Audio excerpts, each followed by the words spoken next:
All right, hello everybody. Welcome back to Sterlingshire Homestead.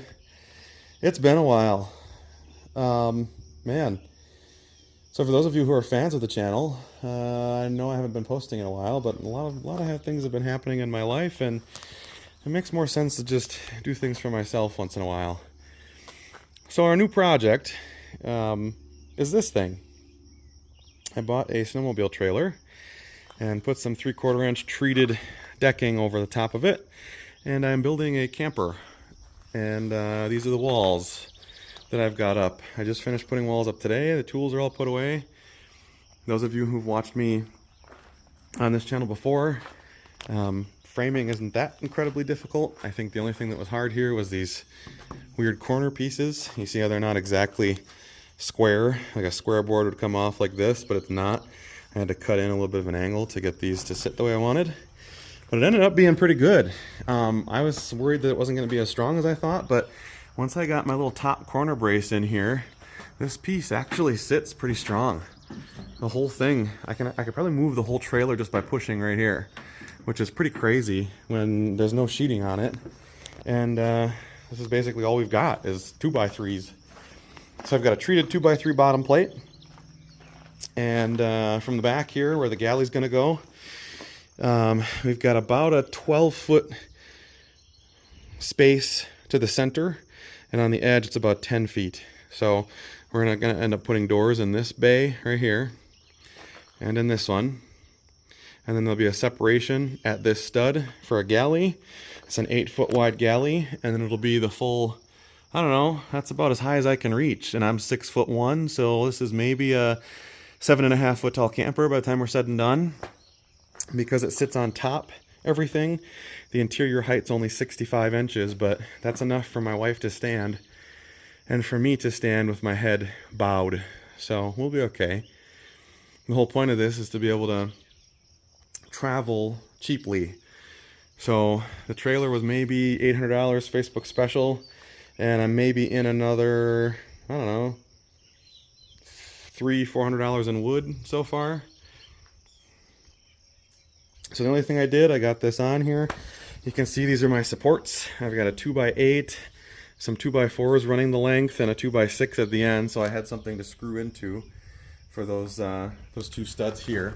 I wanted to make sure that this piece was actually sitting on top of a quote stud or a floor joist, and that worked out okay. And I don't know. That's pretty much all we got. The other thing I did was I bought all the parts. So before you start a build like this, you got to know what kind of parts you're going to use. So I have all those sitting in the house, and maybe I'll give you a look-see at that in a little bit here too. But that's the scoop right now. So a big 8-foot wide galley that's way, way, way larger than most teardrop campers will have. Excuse me. Redid all the wiring on the trailer, so it's brand new. That all works great. I think the next thing we're going to have to do is start working on the roof, and I've got all the materials for that. All the 2x4s are sitting right there, and then the sheeting, I've got 3/8 inch, yeah, 3/8 inch sheeting sitting underneath there. I didn't want it getting wet while I was working on this. So hopefully this weekend I can have the roof on and we can sheet everything. We'll see how it goes. But I'm kind of excited for this whole thing because this will be a fun process.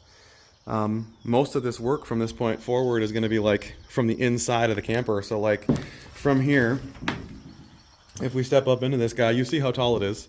So my eye level's about here. So if I don't know, duck down a little bit, I should be within the frame. And my wife's exactly that tall, so it'll work out pretty good. Yeah.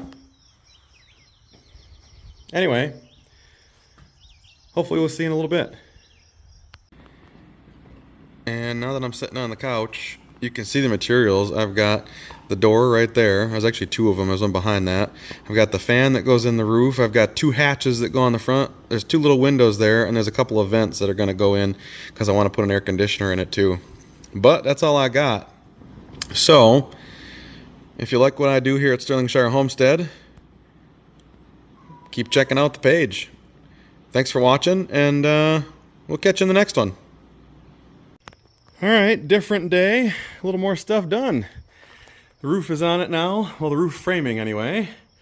and the framing for our doors. So we got one of our doors here, and it goes in this spot. The other one will go across. And so the door will go on this side, and you'll be able to walk in. The bed will be over here, and the galley will be just to the left. So there'll be a wall that'll separate it right here. And then this will be an open galley with a big door. I bought a really nice hurricane hinge that I'll screw into this top joint, and then it'll pop open like that. It'll have an awning in case you want to cook. So even if it's pretty stormy, you'll have a nice space to cook underneath. And then everything else is squared away. I even got an extra brace up in the top here to keep that triangle in the roof nice and strong. And that's what we got. So all the framing, the major framing anyway, is done.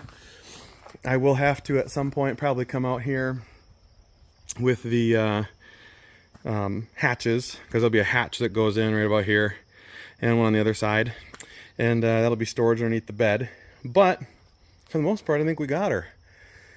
So that's part 1 of the video. Hopefully catch you guys in part 2 of the video. Thanks for watching Stirlingshire Homestead. If you like this video, please be sure to give us a like and subscribe if it's something you want to see more of. It's a teardrop camper build from the ground up on a 8-foot wide 12-wheel trailer. Okay, peace out everybody.